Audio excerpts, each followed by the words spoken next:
Find c and a so that f of x is equal to c times a to the x satisfies f of 0 is equal to 3 and f of 2 is equal to 12.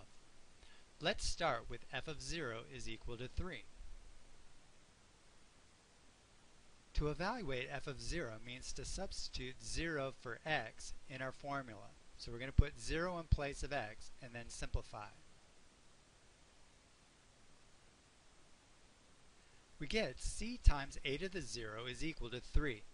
Now in an exponential function, it's understood that the base is greater than 0. And when we take a number greater than 0 and raise it to the 0 power, we end up with the number 1. So we get c times 1 is equal to 3, and c times 1 is c. So the end result is that c is equal to 3. Therefore, we can eliminate a, b, and d. To find the value of a, we use the fact that f of 2 is equal to 12. To evaluate f of 2, substitute 2 for x in the formula, and recall that we just found that c is equal to 3.